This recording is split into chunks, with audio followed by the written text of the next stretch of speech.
Welcome to the WWE podcast. We're going to get your Monday Night Raw review rolling in just a minute, including thoughts on the final go-home show to Backlash that airs this Sunday on the WWE Network, including the Peep Show with Edge and eventually Orton interrupting, and the whole reverse psychology on Christian getting Edge fired up. If Charlotte is indeed the now true face of WWE even after dropping the NXT Championship, and I examine if there is any possibility that Nia Jax and or Bobby Lashley win their respective championship matches on Sunday. So let's get everything started right after this. More to See merch is out now. Order yours today with free shipping on all orders. The link is found in the description of this episode. Everybody also, please follow her on Instagram. It's Sarah Edwards Made 10. That's Sarah, S-A-R-A, Edwards Made 10. Again, head on over to More to See. That's M-O-R, the number 2, S-E-E. The merch is out now, and again, the link is going to be in the description of this episode. Hey, so if you guys are looking for a podcasting network and platform that's easy to use, has a huge listener base, extremely reasonably priced, and just flat out fun to use, head on over to Podbean. And guys, Podbean, if you haven't heard of it, is one of the fastest growing podcast platforms right now, period. So whether you're just starting and they have absolutely free options, or you're a seasoned pro, this will meet your needs because they offer monetization and distribution, as well as your own podcast website, unlimited hosting, tons of other things, guys. It's really easy to use. Head on over to podbean.com.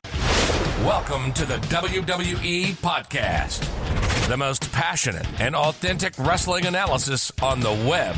We've got you covered with every Raw, SmackDown, and NXT show, giving you a no bullshit opinion. We know you love wrestling.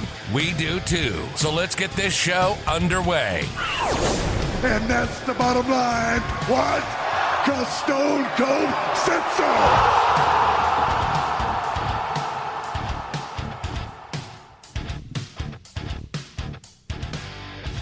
Hey everybody, welcome to the WWE Podcast.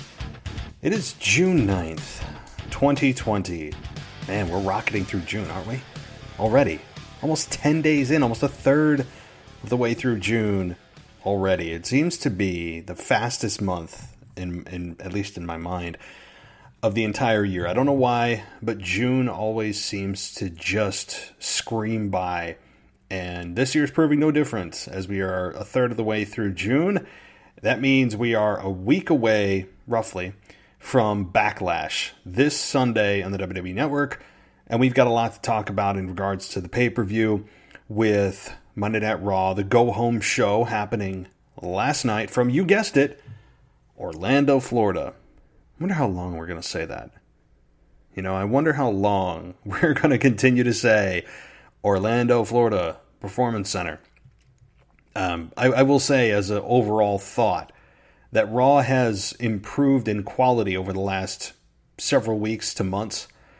I think they've settled into their role nicely and adjusted nicely to the new normal, as we all like to call it now. So I've enjoyed Raw as a whole, and really, to be honest, last night I enjoyed Raw more than I thought I would. And that's been a common theme for me over the last several weeks, where I set the bar so low going into Raw that when it exceeds my expectations, I'm surprised. But I don't know if I should be.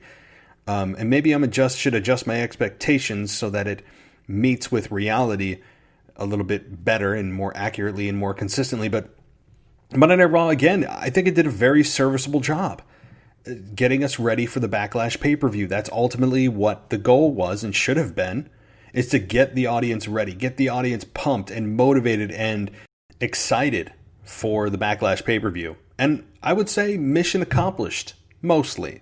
And we'll get to that, as I always do. But first, thank you everybody for taking the time out of your day or night to listen to my voice, because without you, this show does not exist at all.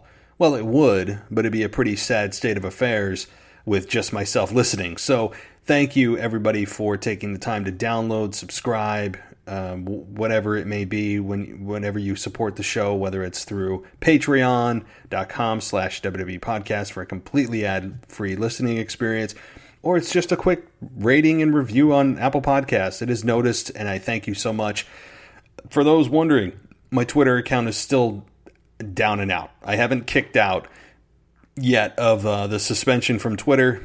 Those that don't know why I was suspended, well, I don't either.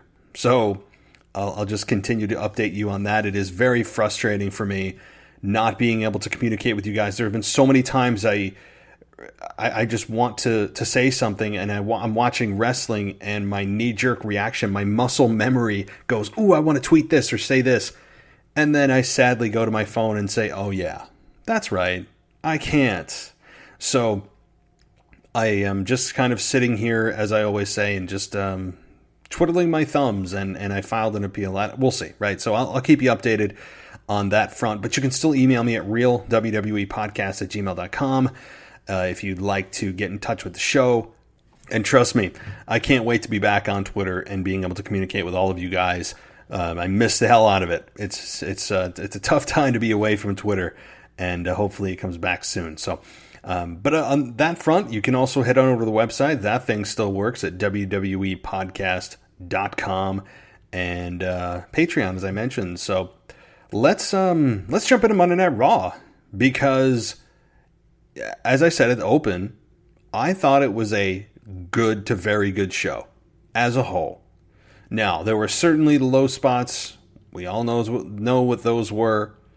At least one of them being the just head-scratching, embarrassing, eye-rolling decathlon that was done by WWE production team, who thinks that they just have basically a unlimited hall pass to go ahead and use their production skills to distance himself from being a wrestling company. And since most of the fans, unbelievably, had a positive outlook on the Firefly Funhouse and the Boneyard match, and the absolute worst thing I've ever seen in the history of professional wrestling, the Money in the Bank ladder matches, they now feel that they have an unlimited hall pass to just kind of do what they want.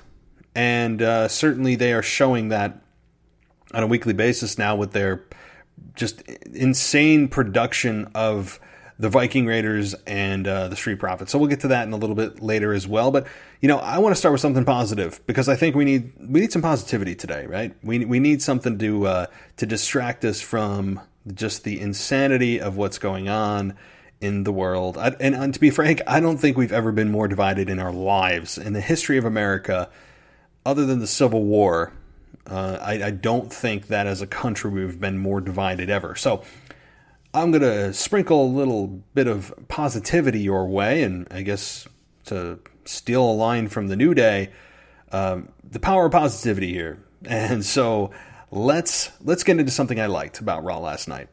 And that would be the Asuka Charlotte match that ended the show. I had forgotten just how good these two are together. The chemistry that they have is very well pronounced. And I really enjoyed the match they had. You talk about physical. You talk about the physicality in that match. Some of the knee strikes were brutal at best. And that's a compliment, right? I'm not meaning that as sloppy. There wasn't really anything sloppy about this match. And when we watched Charlotte go for the spear, and we had Asuka stand up and deliver the knee to Charlotte's face, that was downright brutal. That was, you talk about these guys being professionals, you talk about them protecting themselves and trying to be safe, and I believe that they were, but that was rough to see. You can't fake something like that, and she just missed Charlotte's nose, of which Charlotte tends to make a habit of bloodying her mouth or her nose on a matchly basis. Seriously, it seems as if almost every match Charlotte's in, more often than not, Charlotte has some kind of blood spewing from her mouth or her nose. I don't know what it is, but it's kind of Charlotte's gimmick to bloody her mouth every match. But we actually didn't get that here. I don't know how, but it was physical. Man, it was physical. And two very physical styles, two women that work very well together, and we haven't seen them really match up one-on-one in quite some time. It was a great match, and yes, we had the predictable ending, and I was a little bit turned off knowing when this match started that we were going to see Nia Jax interfere, because really, when you look at this, neither woman could afford to lose. You can't have Asuka lose to Charlotte clean when Asuka is defending her belt against Nia Jax on Sunday, not Charlotte Flair. So had Charlotte Flair won, wouldn't she have a claim to stake that she should get a shot at the Women's Championship? Well, yes, she does, and she still got her win, so they're going to use that as the next challenger in line for Asuka. I don't see how in the hell Nia Jax wins the Women's Championship on Sunday.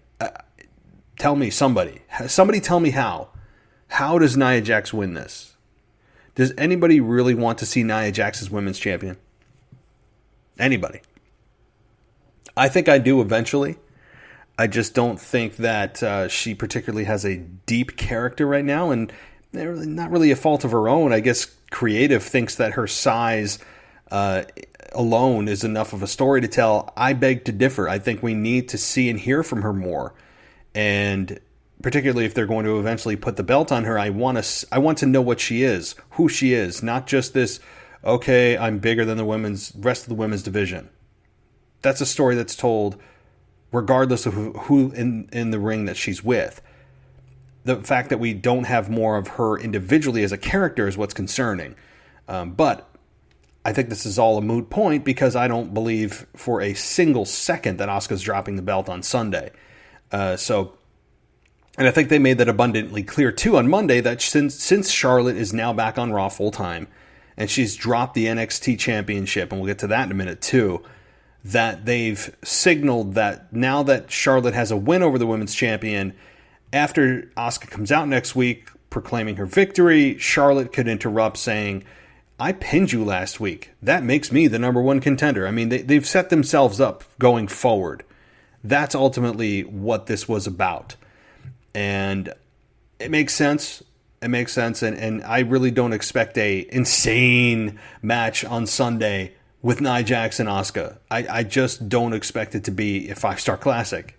But you put Asuka and Charlotte in the ring, I think there's a much better chance of that. It's simple physics, folks. Okay, those of you, you're calling Nia Jax too big. No. I mean, I'm sure there's people out there that are offended by this. The fact of the matter is Nia Jax is a big woman. There's no slicing it any other way. She's probably heavier than most men. Okay? That's just a fact of life. That's just science. It's just what it is. And the thing is, I'm not saying that's a liability on her. I think that's a complete asset. It's 100% of it, a big asset for Nia Jax to differentiate herself from the rest of the division. She doesn't blend in. She is very definable. She's very distinguishable among the rest of the women's division. That's a positive. And you also have always that story of Nia Jax's size, but you got to be careful because she's a woman. You can't talk about her weight or size. So it's hard as a woman being bigger in your division to have the announcers tell the story and tell the narrative that, hey, Nia Jax is or her opponent's facing 100-pound weight deficit or weight disadvantage. You can't do that. You can't talk about pounds with women. That's why when the women are introduced, you don't mention how much they weigh. I mean, when you think about how silly it is, how silly is that? In 2020, we can't mention women's weight if they're professional performers coming to the ring. I mean, so you're kind of handicapping yourself by not being able to tell that story, aren't you? Yeah, I think you are. So anyway, my point is Charlotte seems to be up next. And as I put in the title of this episode, is Charlotte the new face of WWE? I would say right now she is. How many times have we seen Charlotte on our TV screens over the last few weeks? Months even. Since Charlotte won that NXT title, I thought at that time she was just going to go and hide in NXT, elevate the women's division, elevate the belt, take the whole, everything just will rise with the tide of Charlotte. And they seem to have cut this short. They seem to have cut the legs off of this really quickly. And yes, if you saw NXT TakeOver, Charlotte wasn't the one being pinned. It was Rhea Ripley from Io Shirai doing a moonsault after Ripley had already taken the figure 8. So Charlotte can claim that she never lost. I don't think she'll go with the automatic rematch clause because that's not a thing anymore. I think that she is now officially done with NXT for the time being. And, you know, you seem to have cut this short. And I think the logic is, hey, Becky Lynch is gone. We need a big star to replace her. We need somebody to fill that gap that is now gone from the women's division in a big way. In a big, big way. And apparently, Becky is due in December.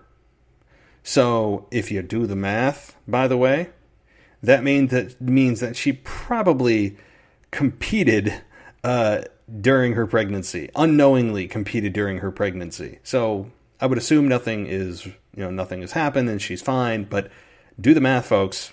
Right? Do the math. That would put you at sometime in March that they conceived, and then you move forward from there, obviously. So just a little food for thought there.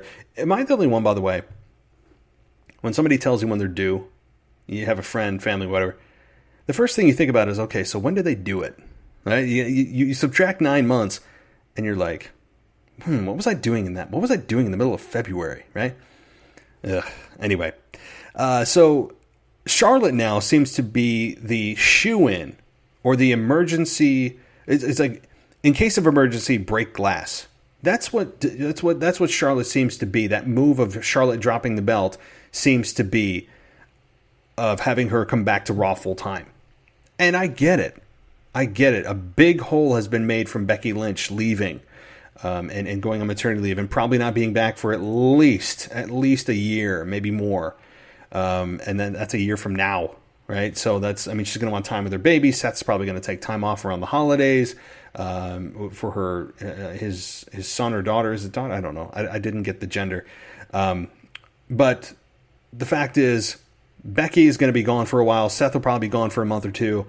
But with that being said, Charlotte needs to step up, and they seem to be putting all of the effort behind Charlotte right now. All of the focus has been around Charlotte, even beyond before this. Charlotte was on SmackDown. She's been on Raw. She's been on NXT. Everywhere you look, she's in the first segment, and she's in the last segment. It's exhausting seeing Charlotte so much. So it's at least a good thing that the NXT belt is off of her, so that I only have to see her on one show. I mean, it's not that I don't enjoy her work or her character. It's a little bit one-dimensional, but at least she's on one show, so I can appreciate seeing her on just one show, and she's exclusive to that brand. That's a good thing. As far as the NXT belt goes, the NXT Women's Championship, and the rest of the women's division on NXT, I think they kind of got shortchanged here. You can say what you want about Charlotte. You can say that, NXT didn't need her. They don't need. The fact of the matter is, she's the biggest star when she's on NXT. Case closed. And when you have big stars on your program, guess what they do? They elevate the rest of the roster. So say what you want about Charlotte. Is she overexposed? Yeah, she is. Does WWE seem to put the rocket ship behind her blatantly, transparently? Well, even when they don't, a lot of times we think that they probably shouldn't. Yes. But Charlotte is still the biggest star that NXT had at that time, I would argue. Even bigger than Adam Cole. Okay? Bigger than Finn Balor. I don't think that it's really an argument to be made because she has crossed into... She came from NXT, main evented WrestleMania. Has anybody from NXT main evented WrestleMania? No. The answer is no. Charlotte is the biggest star. So my point is, I think that the women's division got shortchanged. And you would say, I guarantee you would have people in the women's division at NXT say, we didn't really need her. We were doing fine without her. Nonsense. Okay? You were doing good without her. But it's like having Stone Cold Steve Austin. Again, this is a bit of a stretch with the analogy because Austin was the best of all time, in my opinion. But having Stone Cold Steve Austin come back to compete and grab the championship, how does it not make it more valuable? It does. The answer is it does. So having Charlotte come back to NXT and help the women's division, I think they got shortchanged probably by a good 4 months. I think she was destined to be with that NXT championship for many more months. So I do kind of feel for the brand a little bit because she had a lot of good matchups that she could have had that she hasn't already had on Raw, right? She's pretty much battled them all. But Vince saw fit to say, hey, no, we're taking the belt off of Charlotte. The bigger cause here, the bigger picture is star power on Raw in the women's division. And apparently she didn't think that, Vince didn't think that Asuka, Nia Jax, Kairi Sane, the Iconics are enough for the Raw women's division. I mean, the thing is, you also have Shayna Baszler. You have Natalya. You have the floating Raw women's tag team champions in Bayley and Sasha. I mean, WWE is really trying to elevate, or at least the perception of elevating Raw with the women's division to have big stars. And apparently Vince thought that the bigger cause was Monday Night Raw. Honestly, I thought that Charlotte should probably have stayed in NXT. Why? Because this is how you build new stars. This was an opportunity to build new stars, and sure, they could still go that road. But instead of maybe doing things the old way and taking the take your time approach, Vince went with, again, emergency, break glass. That's exactly what they did with Charlotte. And to me, it's not even an emergency. But Vince clearly saw it was. But, I really think that it was an opportunity for maybe calling up women to Monday Night Raw and letting them see what they have. Letting them take the spotlight. Letting new stars emerge. Instead, it's kind of the same old, right? The usual suspects of Charlotte back on Raw. Who has she not faced that's on the roster that you would go, ooh, I can't wait till she faces this person on Raw? I didn't say any other brand. I said Raw. The answer is nobody. Charlotte has really faced them all. To me, there are more available women in NXT that she could have had better matches with, help elevate those stars so that when they're ready, they can come up to Raw and SmackDown. And I say coming up, it is still a call-up. I kind of backtracked on my original thoughts that, it's not really a call-up, they're a third brand. They are a third brand. But I think WWE should still label it as a call-up. Because the fact is, ratings are bigger on Raw. Ratings are bigger on SmackDown. The pay-per-views that generate the most buzz, the most revenue, and have the biggest stars on them, are from the Raw and SmackDown rosters. So, to me, it's still a call-up until NXT continuously beats Raw and SmackDown in the ratings. And I know it's like a cannibalization of your own product, but I'm going to still call it a call-up until the numbers consistently tell me otherwise. So, okay, well, I think I went way more in depth than I thought I would about the Charlotte deal. But the main event was good. Way back to what I started with. I think the main event of Monday Night Raw was very good. And I think that... Again, I think Asuka is almost guaranteed to retain at Backlash. Moving on to something that is a little bit suspect. And that's the Bobby Lashley and Drew McIntyre encounter. We had MVP out there, and he's doing his usual VIP lounge. And he starts to talk about a guy that he doesn't say who it is, but he's talking about somebody with a devastating finisher, the greatest of all time, or whatever it may be. And Drew comes out and thanks him for introducing him. Obviously, he wasn't talking about Drew. And then tells MVP that he's going to count down and he's going to Claymore kick him. And if he doesn't, he's going to chase him down and beat the hell out of him and Claymore kick him anyway. Kind of a bully thing to do, right? I mean, that's not an endearing thing for Drew McIntyre to do. We've seen him Claymore kick MVP more times than I can count over the last few months. I'm kind of over it. I know that he's the manager / kind of in-ring competitor hybrid of Bobby Lashley, also being the mouthpiece of Bobby. But he's picking a fight with a guy that's not picking a fight with him. And I don't feel nuclear heat for MVP. I think MVP is ultra talented, and he's showing you what he can do in his late career. And that's not just be an serviceable in-ring competitor. I think his best money, or biggest money, is in his mouth. And that's a good thing, because that's where I think he soars with, especially with Bobby Lashley, who desperately needs a mouthpiece. So we have him threatening him, and he was going to do it. He counts to 3, 2, and then we have Bobby Lashley not attack Drew, just kind of stare him down. I mean, that was a little bit suspect, at least in my mind. Weird.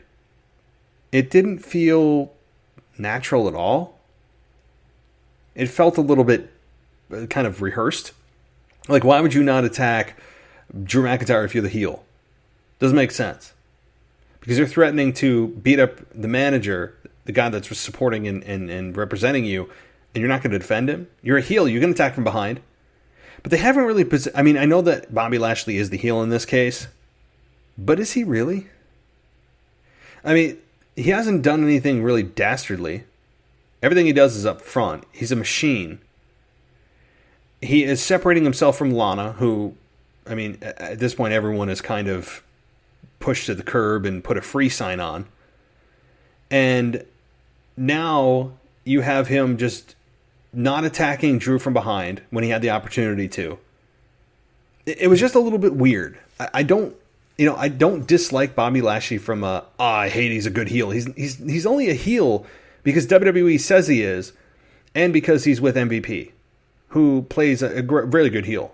So the fact is, I'm still looking forward to this match on Sunday. I'll give you my predictions in my prediction show coming up on Saturday with a co-host. And also, while I'm at it, the rest of the schedule for the week is NXT and AEW coming to you on Thursday. Tomorrow's Wrestling Nostalgia. I'm not sure what I'm going to do yet. I really don't know. I will figure that out as we go along. Usually, I have an epiphany during the day, usually. I try to sometimes do it week by week where I have things scheduled for the next few weeks. In this case, I don't have one. Next week will certainly be part 4, chapter 4 of The Undertaker Last Ride. I mean, I can't wait to see chapter 4, particularly that they're going to cover Goldberg, Undertaker. So that's the schedule. Also, your SmackDown review is coming to you from Brian and Jeff. They will be coming to you on Saturday with your Friday Night SmackDown review. So, boy, we got a lot of audio content as always coming your way. And I'm excited to get this going because Backlash is shaping up to be, I think, a really good pay-per-view. So, all right, something else that I really liked as we continue this train of positivity is Rey Mysterio and Seth Rollins. Surprisingly, this program has legs. And we've just started walking and running with them. And clearly, it's showing us that Rey Mysterio and Seth Rollins is reserved for a pay-per-view beyond Backlash. And since Seth Rollins got on commentary and invited Rey and his son to Raw, God almighty, great touch. I mean, Seth has really found himself here. I will say that. But he invited Rey and Dominic to Raw next week. And Rey says that he saw his doctor this morning, and he doesn't want to make any promises, but the prognosis is that his eye is healing, as if there was any other option, because this is an angle. Makes sense. And he had a warning that, Seth, I'm not going to wait till the end of the match to hit you with a 619. No, as soon as the bell rings, there's a 619 with the name Monday Night Messiah written all over it. Now, I'm a bit torn on wrestlers saying the names of their own finishers. It's almost an unspoken thing that you don't name your own finish, right? You don't talk about hitting your own finish, especially the name of it. You just talk about generalities, right? You always just say that I'm going to, crush your face in. I'm going to make you pay I'm going to make my fists and your knuckles, my knuckles in your face really good friends. I mean, there's silly ways that you can make analogies to make things seem a little bit more natural than naming your own finish. Because, number one, if Ray's giving away his game plan, which he just did to Seth Rollins, not smart, right? Not a smart thing to do. And I know I'm nitpicking here, and I said that this is positive, and it is. This rivalry as a whole is very positive. I'm just kind of a little bit knocking on the babyface strategy here, telling him what he's going to do. I mean, do you really want to hit him with a 619? Is that really the most devastating thing? You know, not a chair to the head. I know they don't do that anymore, but maybe a chair, or doing the same thing that he did by jamming his eye into the corner of the steel steps. I mean, it's just kind of, I don't know, it's a little bit hokey to say that you're going to hit your finish on the person that did you harm right away. Well, that's stupid because, number one, it's not the most devastating thing you can do. Number two, is that really justice, considering the magnitude of what he did? That's not an eye for an eye. That's like an eye for a hand slap. And number three, you're giving away your game plan. It's just stupid. Okay. And it's a little weird mentioning your own finish. Okay. But Mysterio says he's going to kick Seth's ass. Whew. I don't think that's ever been said in wrestling. And then Seth tries to calm down Mysterio as he says that he doesn't understand the power of his own words, saying you had the opportunity to walk away gracefully, a champion, a legend, and a hero, but you continue to spread this misinformation. Oh, God, it's just great stuff. Seth then talks about that, it says that he's a peaceful man, and he wants to personally invite him and his son Dominic to Raw next week, and he wants to show them the sacrifice they made was for the greater good. At that point, we had Aleister Black come in and attack Seth, get a few punches in, ultimately just to get to Humberto Carrillo and Aleister Black versus Murphy and Austin Theory. Good match, kind of short, but it was really a means to an end, because yes, we have Aleister Black and Humberto Carrillo win, but after the match, Rey Mysterio his music hits, and Seth comes out wearing Rey's mask. It gives the distraction to Austin Theory and Murphy, who attack from behind Humberto Carrillo and Aleister Black. They get beat down pretty bad, and really taking the worst of it is Aleister Black. And this is interesting to me because this also signals what and who Seth Rollins' opponent is next. After Rey Mysterio, I think there could be a really good Aleister Black Seth Rollins program. You know, provided they actually give Aleister Black a voice and something to say beyond just his promos of sitting in the back asking people to knock on his door. There needs to be something said from Aleister Black. Please. There's not a whole lot of development character-wise going on for him. He's kind of in the Nia Jax boat, right? So Rollins ends up stomping Black's head into the mat after he gets beat down. It was very deja vu from last week. Very good. This continues to build heat on Seth as the kingpin of this unnamed group, not allowing people to get to him for too long, not allowing finishes to be hit on him, continuing to build heat, all positives. And it's something underutilized in today's professional wrestling, of where WWE and other promotions just can't help themselves of building up heat. They're worried about pissing off their audience and getting them angry and not making them happy of seeing the bad guy lose. Well, guess what? Sometimes it's called a delayed satisfaction.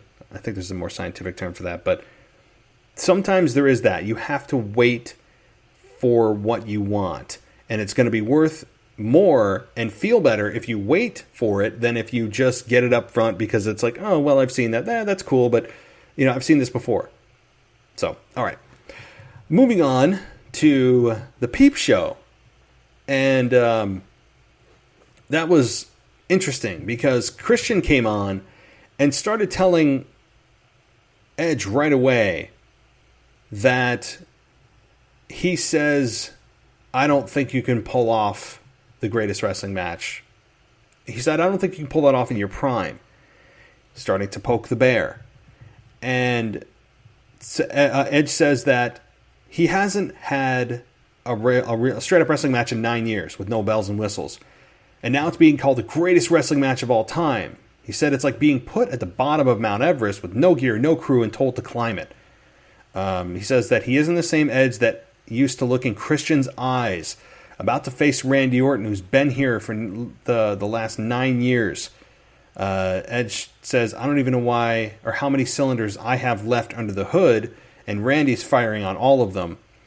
And Christian states that it's excuses, and asked if he thought Edge would be just giving greatest hits and just giving a couple spears and smiling. Basically, he fires up Edge here, and at that time, you kind of see where Christian's going. He even said, Christian said, so let me tell you this, Adam. If you don't think you're going to win this, then step through those ropes, go home right now. And Edge just looks him in the eyes with those. Edge has some of the best eyes in the business. My God, his eyes just tell a world of words. And that's when Christian said, that's what I was looking for. There's those eyes. Yes, exactly. His eyes are money. His eyes are money.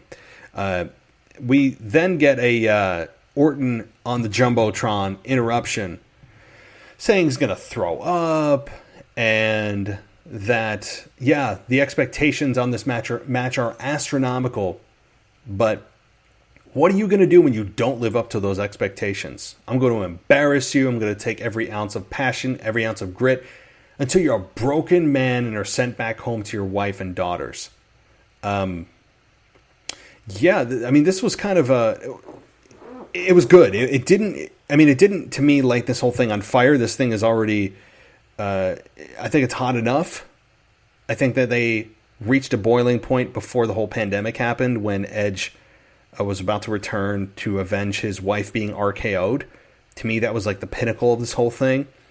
But they've built this back up nicely. The addition of Christian adds another element to this, of using kind of reverse psychology to basically fire Edge up to realize what he has to do and be to defeat Randy Orton and put on the greatest wrestling match of all time. Which, guys, you know how much I despise the fact that WWE has put that slogan on this match for just a litany of reasons that are just absolutely ridiculous. But the fact that they're actually mentioning worrying about why Edge and Orton are even worried about making this the greatest wrestling match of all time, beyond the promotion just randomly putting that slogan on their match, I don't know why. They should be concerned about winning. Winning. That's what this is about. It should be about. And unfortunately, it's actually kind of being dual cannoned here, where, yeah, I want to beat you, but what if I can't put on the greatest wrestling match? Well, then, I mean, I don't know what to tell you, because the greatest wrestling match is a subjective thing anyway. Nobody is going to unanimously say, this is the greatest wrestling match. It's a very, very subjective thing anyway. There's so many levels that this is just stupid that they call it the greatest wrestling match ever. And I won't even go down that road, because you guys know how I feel. If you don't know how I feel, listen to really any one of my previous shows the last couple of weeks. Many, many, many rants. So, Edge just had a very nice reaction to this, and says that after Orton said that this is going to be the redemption of Edge is going to be over, and Edge just stares at the screen intensely and says, no, it's not. Nice, simple, effective. It was a lot said in just those 3 words. So, all right. And yeah, then we get to the Viking Raiders and the Street Profits, and I kind of defecated on this a little bit at the top of the show, and I guess that's a nice pairing of words. I'm defecating on the decathlon. Does that really work? I don't know. But it was just, again, an embarrassment of programming. It's an embarrassment eye roll to watch, and I have no idea who thinks this is entertainment. I mean, again, I don't know if they're catering to the Saturday morning cartoon kids demographic. I'm not sure. I don't know who is laughing at this. I don't know. I mean, it's not putting a smile on my face, that's for sure. It's just putting, kind of just a neutral reaction with an eye roll. I mean, if that's what they're going for. And it's just, It's just flat out dumb. Having grown men who are believed to be in WWE, who people say that all the time in their promos, they dreamt of being here. This is where I was born to be, blah, blah, blah. And yet, if that was true, being paid millions of dollars, or at least six figures in probably Street Profits and Viking Raiders case, why are they being paid to have the camera crew follow them around for bowling and for basketball and for axe throwing? It's a damn embarrassment. It's an embarrassment and really a waste of talent for the Raw men's tag team division. And to be honest, the women's tag team division isn't much better with depth. I mean, you have a triple threat match for the women's tag team championships on Sunday, but that's pretty much the entire women's tag team division is the Iconics, or are the Iconics. You have Sasha and Bayley, and then of course you have Alexa Bliss and Nikki Cross. So basically you have the entire women's tag team division in a single match. And you can't even count Asuka and Kairi Sane. They seem to be on their own separate paths at this point. So it's sad when you have the entire women's tag team division in a single match. So think about this too. Now, I'm probably missing a team. I'm probably missing a team that's on the main roster that is not getting a fair shake right now. But think about this too, though. I mean, if there are only three women's tag teams right now, that means a third of the women's tag teams are champions in the division. Think about that. 33% of the women in the tag team division are champions. Ugh. I mean, you talk about belts that don't mean anything.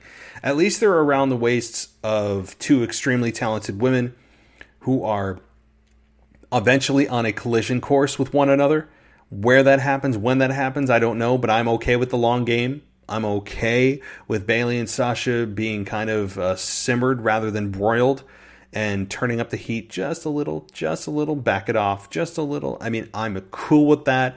Let's wait and do this right. And that is the prescription that I'm on board with. So, nonetheless, we have a triple threat women's tag team division match on Backlash. So, yeah, LOL. So that was really Monday Night Raw in a nutshell. Oh, and we had the Street Profits playing Clip Cup because we got to make sure we hit the college crowd that goes, "Ooh, I know that game. That's a fun game," and we're all supposed to relate to it. I guess I'm not really sure. We had Kevin Owens, Andrade, and Angel Garza in a triple threat match. I mean, it was a good match, certainly longer than I thought it would be. We had Andrade win and exit the ring, and Owens is left basically stunned with his hands on his head. And wow, again, this is it's shocking to see where Kevin Owens has kind of fallen. I'm not really sure. It's a bit, yes, we had Owens hit the stunner on Garza, and Andrade slid in and covered Garza for the win. But it's just, it's weird that we have Kevin Owens kind of an afterthought on Raw. I'm not sure why. Given that WWE is certainly not working with a full roster right now with the pandemic going on. Eventually Roman Reigns will be back, and we'll deal with that when it happens on SmackDown. But, all right, anyway. We're going to have, let's see. The United States champion, Apollo Crews. So Apollo says after we had clips shown last week where Crews declared he'd defend the title every week, and his hand-picked opponent last week was Kevin Owens. However, it was interrupted by Andrade, Zelina Vega, and Angel Garza. So Apollo then comes back and said he's so excited to defend his United States championship at Backlash against the winner of the triple threat, Angel Garza, Andrade, and Kevin Owens. He's then interrupted by Andrade, who comes out, and match is about to start. So let me get this straight. Andrade says, and they made it very clear and said multiple times, that he is excited to be able to defend the belt every single week. Well, you skipped this week. So far, not so good. I know that it's for Backlash, but you said every week. So if it's every week, it's every week. Don't give me, well, they're going to fight for an opportunity at Sunday. Well, you said you were going to give it to anybody. So what if you come out and just lay down an open challenge? Then the winner of that match will face whoever wins your match. Either you defend it or you drop it. So I was a bit just like, I mean, the whole thing went up in smoke immediately. They couldn't even do things right for a week with what Apollo Crews said. So, I'm not a big fan of Apollo Crews from a character perspective. I think he's a bit overdone on the babyface smiley side of being just happy to be here and everything's so exciting. I don't know why it needs to be like that. So, anyway, I'm probably reading into it a little bit too much, as I always do with most things. And here's a question. Here's a question for you guys, and I posed this with my co-host last week. Do you think that, given the circumstances with all the Black Lives Matter movement, right, that WWE will hold their champions that are black longer than they normally would have if this wasn't going on? I think the answer is yes. I don't think that's racist to say. I think that's WWE's perspective to do that because they want to make sure that they aren't viewed in a way that could be negative for taking a championship off of a black athlete during the Black Lives Movement era. Who knows how long this is going to last. But, I mean, that's my perspective. We'll never know, ever. But that's my thought. You may see more black men and women on SmackDown and Raw get more opportunities, and I'm fine with that. No problem. Just keep an eye out for that. It's always interesting. My point is, the whole point of talking about this is to see how deep or how far real-life politics can seep their way into a professional wrestling scripted world.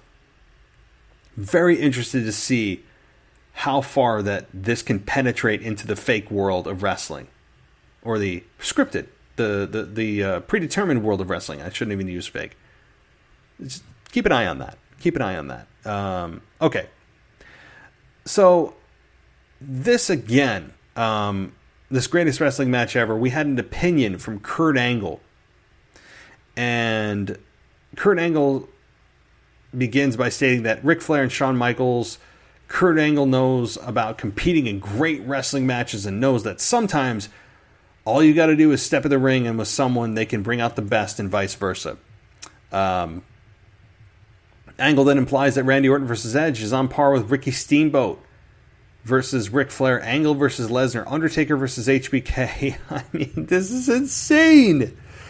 Angle then states that he truly feels Edge and Orton can rise to the occasion this Sunday at Backlash. Angle finishes his thought and states that he feels Edge will walk out of Backlash victorious. So 1 point for Edge here.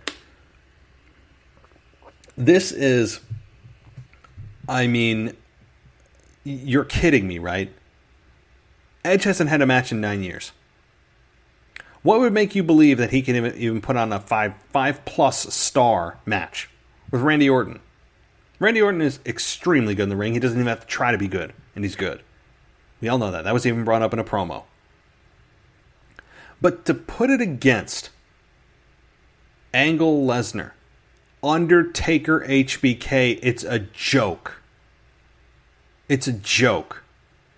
And this, again, why are we so concerned about the quality of the match? The quality of the match will speak for itself after it happens. You're speaking about something that shouldn't be spoken about. Those are things, 5-star quality matches, history in the making matches, matches that you know are going to live in infamy. The quality of those matches are spoken about after it happens, not before. You know why they're not spoken about before? Because that exposes the business. Because now you're telling me that these competitors who are just trying to beat the hell out of each other and win are now more concerned about making sure they put on a great wrestling match than they are about beating one another. It's just absolutely garbage. It's garbage, and it's laughable. It's laughable that you have Kurt Angle coming out there trying to use his name brand value as some kind of credibility to the insane notion that Undertaker HBK is on the same level as Orton and Edge. I'm sorry. No, wrong. Go home. Ugh. All right.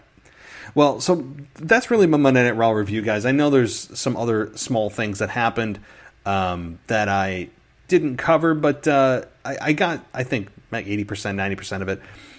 If there's something you guys want to talk about or get your voice on the show, again, hit me up at realwwepodcast@gmail.com until my Twitter is resurrected. That's where you can get a hold of me.